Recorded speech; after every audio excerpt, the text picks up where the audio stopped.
Hey race fans, I'm here today, JHRacing, to talk about two items from Corsair, the iCUE Nexus and the LT100 RGB light system.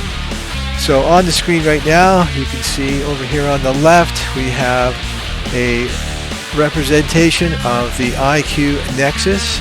It is a display that is touchscreen. Now it's kind of like having a Stream Deck, except that it's more, shall we say, aligned horizontally, and it is a touch screen instead of buttons. And you can program this any way you want. There are some preset functions or widgets like the clock and some CPU information, which I'll show you in a moment. You can also put in text, different backgrounds. This is the Corsair one. It's kind of cool. I left it there.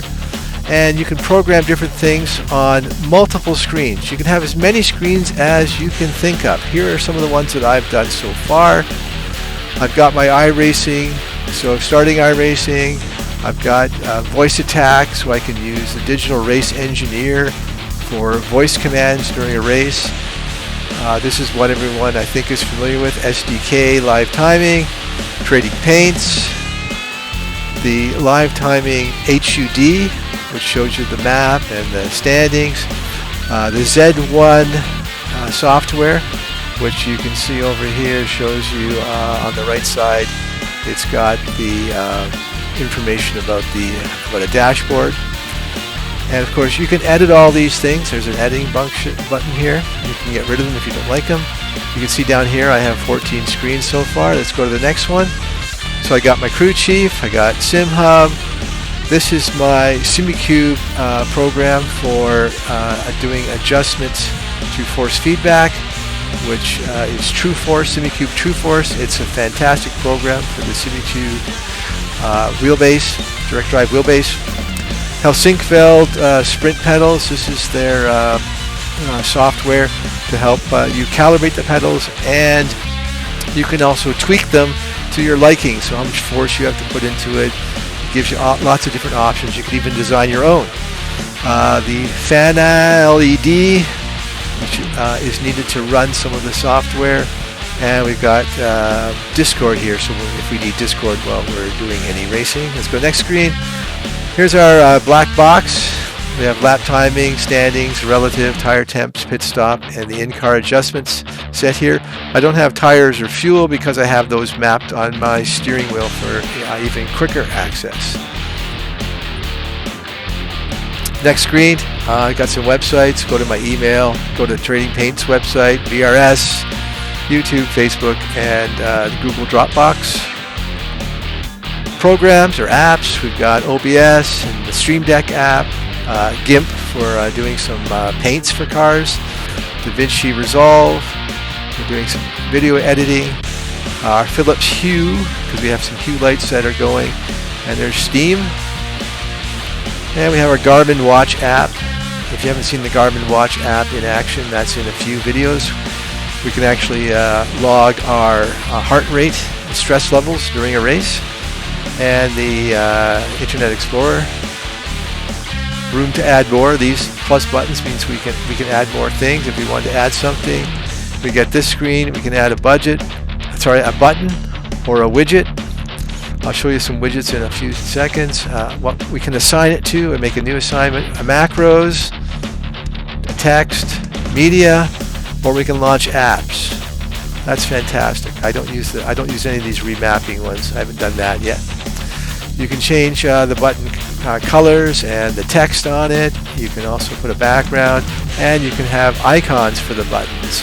We've seen lots of the icons that I put in, but Corsair has more icons you can choose from. I'm not going to do any of that, so I'll just close that for now. Next screen. Replays in iRacing. Here's our play pause, next cam, sub cam, next car, next incident, slow-mo. Kind of fun during replays to look at the incidents.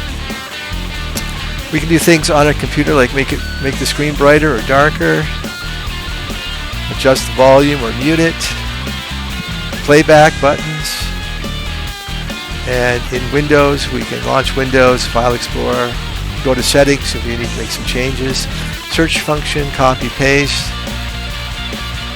taking screenshots, moving the cursor left, right, up and down, or tabbing. And this is an example of the widgets that you can get. There's a lot of them.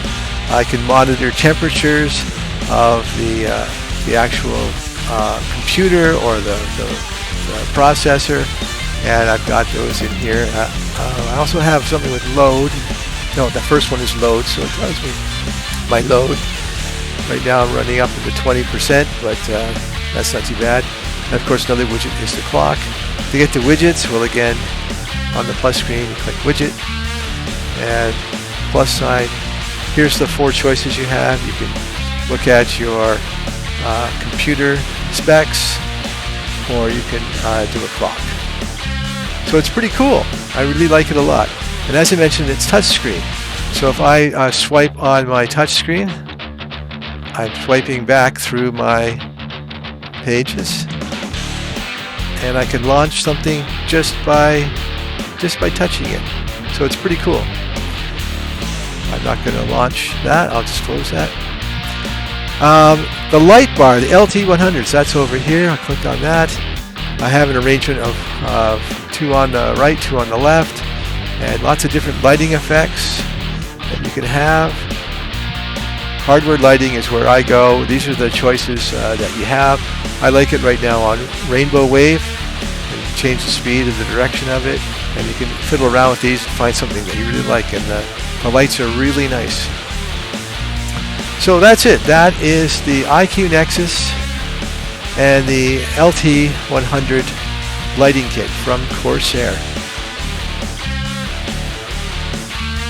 Alright, we'll do a little tutorial on the iCUE Nexus installation and setting up screens and backgrounds.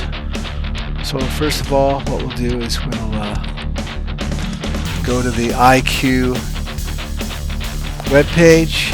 So unite your setup, let your iCUE Nexus control everything for you.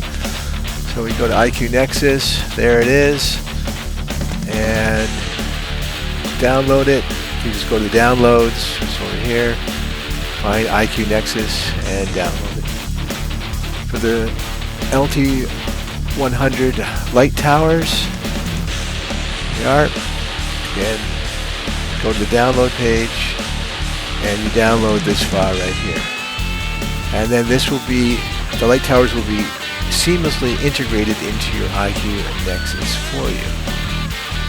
Okay, so once we do all that, we want to get our iCUE Nexus running. So we've downloaded it, here it is. Right now it's showing the light towers and the Nexus. If I click on the LT100 for the light towers, I've got lighting set up, lighting effects, hardware lighting, device settings. Very basic stuff. Setup is easy. You just arrange your towers, you slide them around wherever you have them positioned. And lighting effects, so you can see some of the things it does. Hardware lighting is where you go in and pick what you want them to do. So if you want them to look like a marquee, it'll show you a little preview. And there's a bunch of presets that you can do. I just kind of like the Rainbow Wave, and I kind of like it on a slow speed. So that's pretty much it for the light towers. Going back to the Nexus, here we are. Again, I've got 14 screens on mine right now. I'll go back to my first screen. I've got a variety of things. I can go in and edit here, or I can just trash it if I don't like it.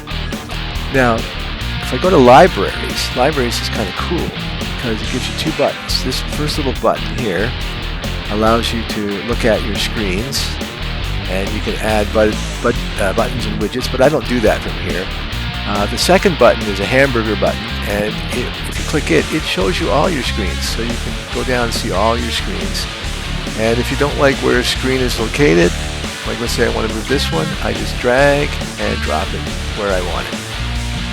So once you make all your screens, you can put them in whatever order you like. So that's a really cool little function. Let's say we want to do a new screen. So back to manual setup, click the little plus here.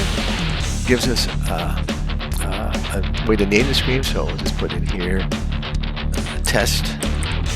Oops, gotta type it right. Test screen. Okay, we can adjust the screen colors here, and if you want like a red screen, do red or green.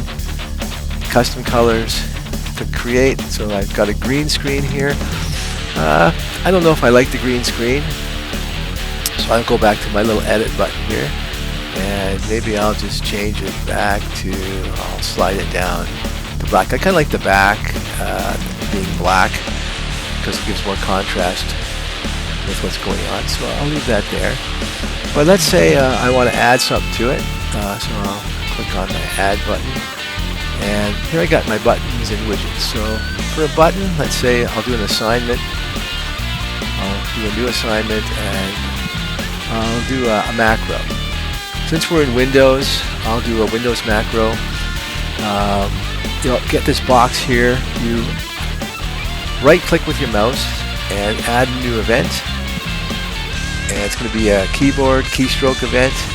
Click field to add a key, so I click it. And I'm going to type the Windows and I.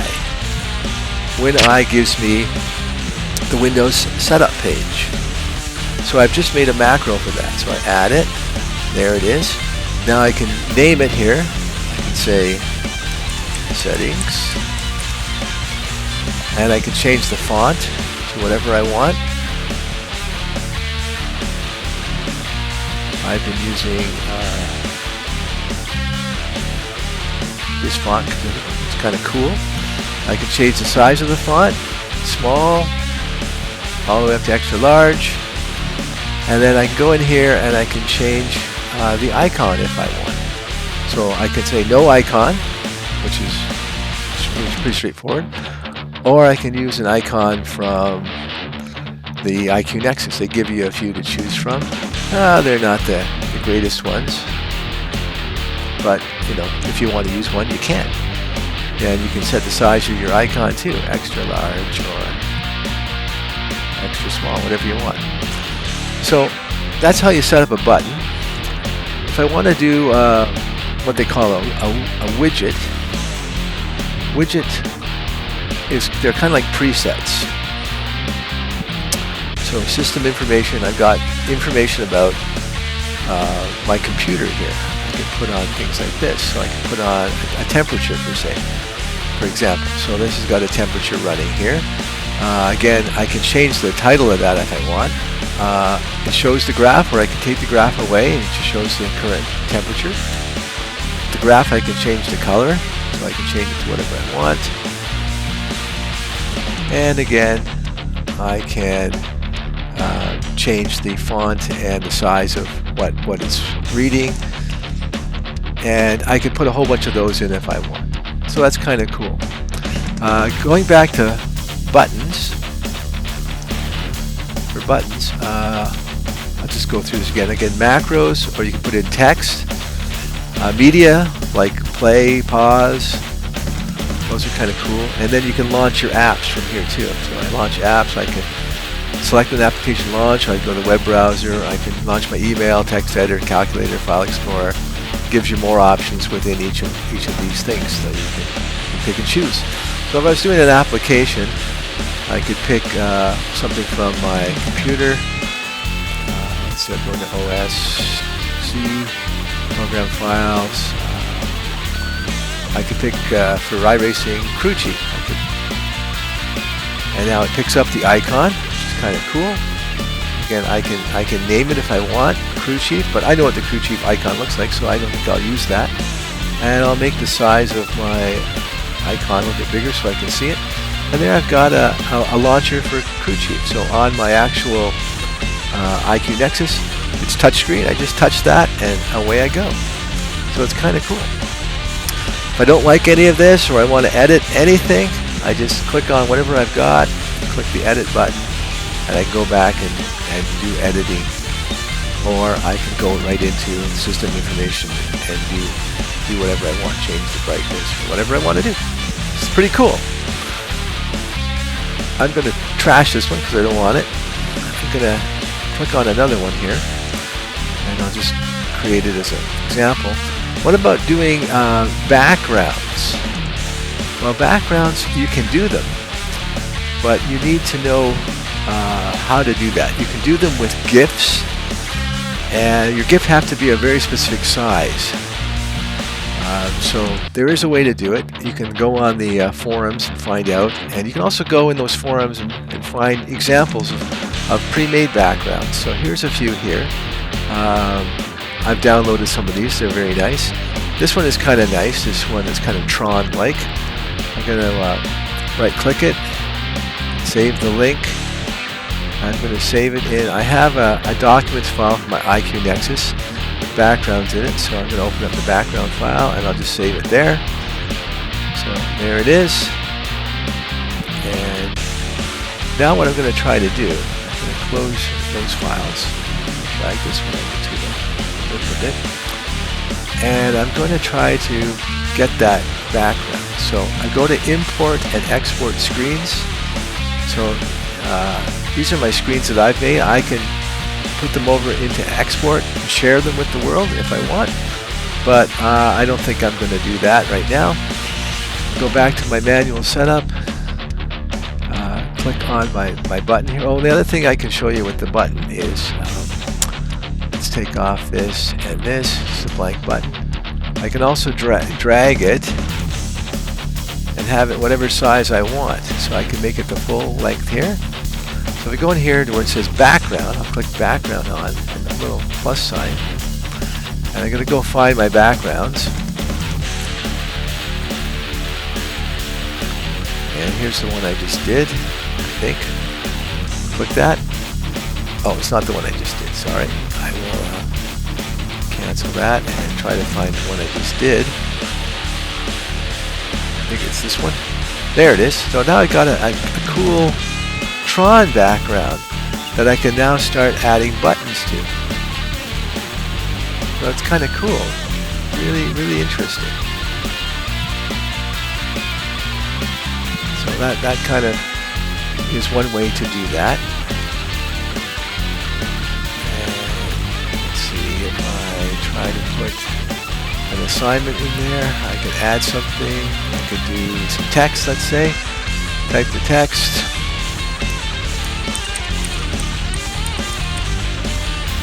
Do that. And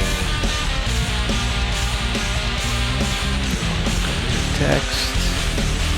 And it's got AI. Why does it say AI? I guess that's part of the screen.